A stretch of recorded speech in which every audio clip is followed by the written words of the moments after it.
श्री शिवाय नमस्तुभ्यम। हर हर महादेव। 3 अक्टूबर से ऑनलाइन शिव महापुराण कथा जलगांव से शुरू हो गई है और इस ऑनलाइन शिव महापुराण कथा को आप 3 अक्टूबर से 9 अक्टूबर तक आस्था चैनल यूट्यूब के माध्यम से लाइव देख सकते हैं। आज तीसरे दिन की कथा में गुरुजी ने जो जानकारियाँ दी हैं, उपाय बताए हैं, पत्र पढ़े हैं, सभी की जानकारी आपको इसी वीडियो के माध्यम से प्राप्त होने वाली है।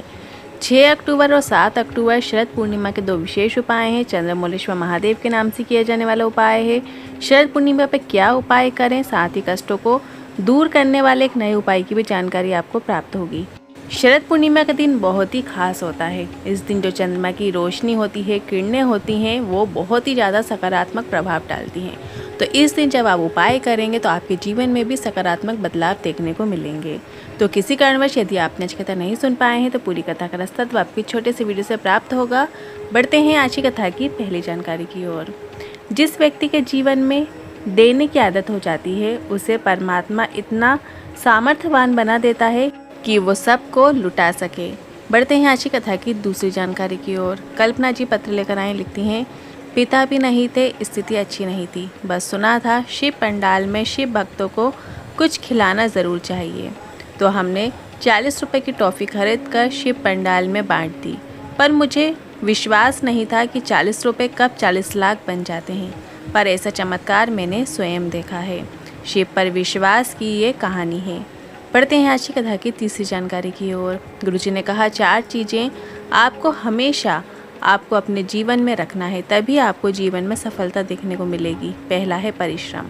आपको स्वयं करना होगा और आप स्वयं परिश्रम करके अपना भाग्य भी बदल सकते हैं, किस्मत बदल सकते हैं। परिश्रम आपकी ज़िंदगी को श्रेष्ठ बना देता है। हर जगह का विश्वास टूट सकता है, पर शिव पर किया गया विश्वास कभी नहीं टूट सकता। 1 लोटा जल सारी समस्या का हल है। दूसरा गुरुजी ने बताया है कि पारदर्शिता होनी चाहिए। समाज में, परिवार में, कुटुंब में आपकी पारदर्शिता होनी चाहिए। भेदभाव नहीं करना चाहिए, सभी को समान दृष्टि से आपको देखना चाहिए। परिवार में यदि 2 बहुएं हैं, 3 बहुएं हैं, तो तीनों को समान दृष्टि से देखना चाहिए। जीवन को सफल बनाने के लिए तीसरा गुरुजी ने बताया है प्रेम। अपने रिश्ते नातों को, अपने परिवार के सदस्यों को प्रेम से बातें करना चाहिए, उनमें प्रेम परोसना चाहिए। चौथा है पवित्रता।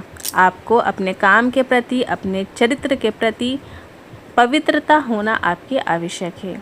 बढ़ते हैं आज की कथा की चौथी जानकारी की ओर।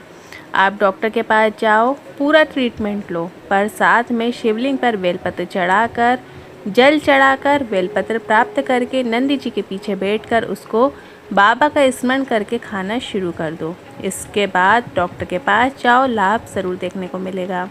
बस आपको क्या करना है, जो भी डॉक्टर की दवाइयाँ चल रही हैं, ट्रीटमेंट चल रहा है, वो सब तो लेना ही, साथ में आपको शिवलिंग पर एक बेलपत्र चढ़ाना है। फिर बेलपत्र जब आप चढ़ा देंगे, इसके बाद आपको 1 कलश जल आपको चढ़ा देना है। इसके बाद बेलपत्र को जो आपने अर्पित की है, उसे बाबा से निवेदन करके प्राप्त करना कि बाबा मुझे ये रोग हो गया है, मुझे ये समस्या चल रही है, ये बेलपत्र को आप औषधि के रूप में मुझे दे दीजिए, प्रदान कर दीजिए। इसके बाद वो बेलपत्र आपको उठाकर जहाँ नंदी जी बैठे होते हैं वहीं पीछे बैठकर आपको बाबा का स्मरण करके खाना शुरू कर देना है। और इसके बाद डॉक्टर के पास जाओ, लाभ आपको ज़रूर देखने को मिलेगा। बढ़ते हैं आज की कथा की 5वीं जानकारी की ओर। गुरुजी ने कहा पूर्व समय की बात है, एक ब्राह्मणी निवास करती थी, वन में विचरण करती थी। एक चांडाल ने उसे बल दिखाकर, भय दिखाकर अपना बना लिया। बेचारी विधवा ब्राह्मणी उसकी अधीन हो गई और उसने विवाह कर लिया और एक बेटे ने जन्म लिया जिसका नाम दुशाह था। वह बालक दुनिया के सारे बेकार काम करता था। एक बार कोई सुंदर स्त्री शिव के मंदिर में प्रवेश की और दुशाह उसके सौंदर्य के कारण उसके पीछे पीछे मंदिर में प्रवेश कर गया।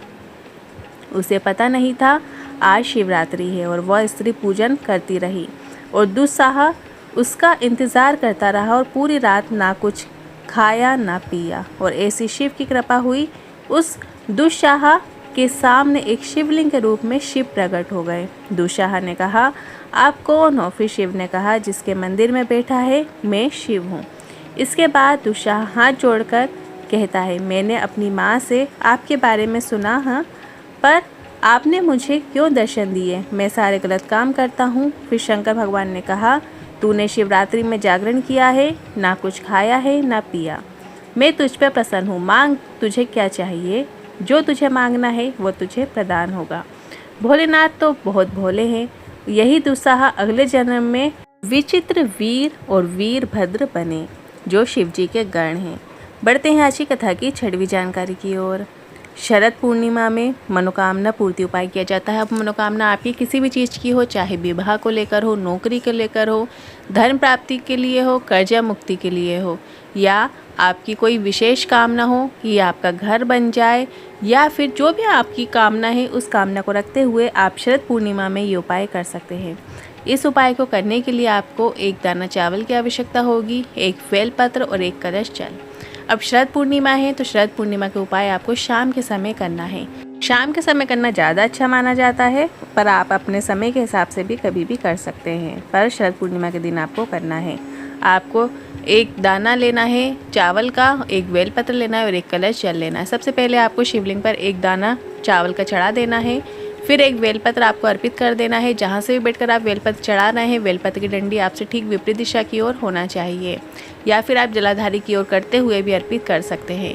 और इसके बाद एक कलश जल चंद्रमौली भगवान का नाम लेते हुए अपनी कामना मन में ध्यान में रखते हुए वो जल आपको शिवलिंग के ऊपर अर्पित कर देना है। श्री शिवाय नमस्तुभ्यम और चंद्रमौलीश्वर महादेव का नाम का स्मरण करते हुए आपको ये उपाय करना है। किसी भी प्रकार की कैसी भी मनोकामना हो वो आपकी शीघ्र अतिशीघ्र पूरी हो जाती है। बढ़ते हैं आज की कथा की 7वीं जानकारी की ओर। 12 अक्टूबर से 16 अक्टूबर शिरडी महाराष्ट्र में पांडाल में शिव महाप्राण कथा होगी, और इसके बाद जो कथा होगी अक्टूबर की वो 25 अक्टूबर से 29 अक्टूबर धनौरा छत्तीसगढ़ में शिव महाप्राण कथा होगी। अब बढ़ते हैं अगली 8वीं जानकारी की ओर। शरीर में यदि कोई भारी से भारी रोग हो गया हो तो शरद पूर्णिमा के दिन आपको एक नया उपाय करना है। जब चंद्र प्रकट हो जाए, मतलब जब चंद्रमा आ जाए, तब आपको ये उपाय करना है, मतलब शाम के समय आपको ये उपाय करना है। उपाय करते समय आपको चंद्रमौलीश्वर महादेव का नाम लेना है। डॉक्टर को भी दिखाएं, डॉक्टर के इलाज के साथ आपको उपाय करना है। जो भी डॉक्टर ट्रीटमेंट देते हैं, दवाइयाँ देते हैं, वो सभी करना है आपको, पर साथ में आपको ये उपाय करना है। इस उपाय को करने के लिए आपको 7 बेलपत्रों की आवश्यकता होगी। 7 बेलपत्र ले लीजिए। 7 बेलपत्र को आपको शिवलिंग के ऊपर अर्पित करना है, पर ध्यान रखिए गुरुजी ने बताया है कि जब आप बेलपत्र अर्पित करें तो सभी बेलपत्र की जो डंडी की दिशाएं हैं वो अलग अलग होना चाहिए, मतलब उनको एक पुष्प के रूप में आप अर्पित करें। बेलपत्र जो है पत्ती है वो शिवलिंग पर टच हो, और जो डंडी है वो आपको चारों दिशाओं की ओर फैलाते हुए अर्पित करना है। इस तरीके से 7 बेलपत्र आपको अर्पित करना है। जब आप 7 बेलपत्र अर्पित कर दें, सभी बेलपत्र एक ही स्थान पर अर्पित करना है। थोड़ा सा इसके बाद हाथ की उंगली में दूध ले लेना है।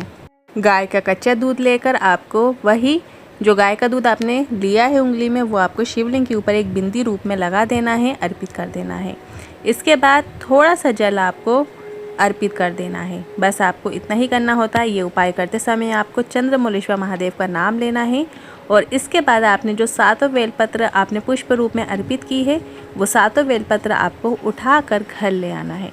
जब आप बेलपत्र उठाएंगे तब बाबा से निवेदन करना है कि बाबा ये रोग हो गया है, आप इन बेलपत्रों को मुझे औषधि रूप में प्रदान कीजिए। और फिर वही बेलपत्र आपको 7 दिनों तक रोज एक बेलपत्र खा लेना है। सुबह के समय उसका आचमन कर लेना है और थोड़ा सा जल पी लेना है। आपको लाभ जरूर देखने को मिलेगा। आज के उपाय से जुड़े मन में कोई सवाल या क्वेश्चन है तो कमेंट के जरिए पूछ सकते हैं। वीडियो थोड़ा भी उपयोगी लगा हो तो वीडियो को लाइक करके कमेंट बॉक्स में हर हर महादेव जरूर टाइप कीजिएगा।